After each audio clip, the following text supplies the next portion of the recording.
Sebagai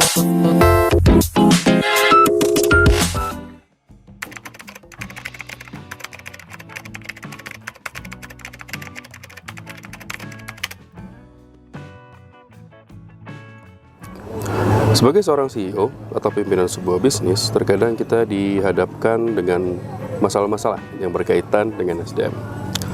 Entah itu masalah performa kerja, produktivitas, maupun loyalitas.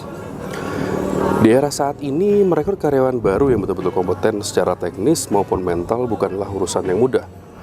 Maka dari itu, alternatif lain yang lebih baik daripada harus mencari karyawan baru adalah dengan membina SDM yang sudah ada, agar kita bisa mencapai kapasitas terbaik yang ia miliki. Namun hal ini memunculkan masalah lain. Bagaimana cara kita mengetahui mana karyawan yang masih bisa dikembangkan dan mana yang mungkin sudah mencapai batas dari kapasitasnya?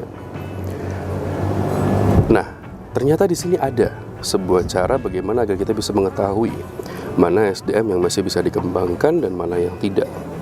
Salah satu, jadi mungkin cara-cara yang bisa kita lakukan adalah dengan menerapkan psikotes, menerapkan KPI, atau dengan melakukan training berdasarkan TNA.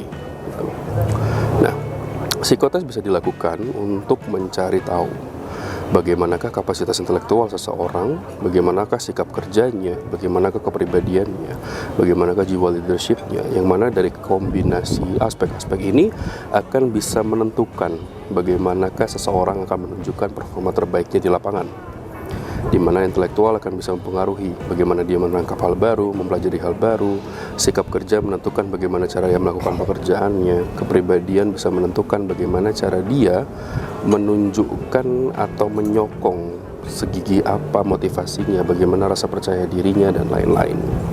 Namun hal itu juga harus bisa diukur dengan sesuatu yang real melalui dengan yang namanya KPI atau Key Performance Indicator, gitu ya.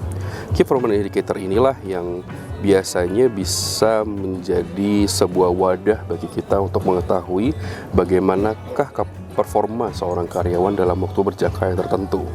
Dan tentu ini akan menjadi hal yang sangat membantu.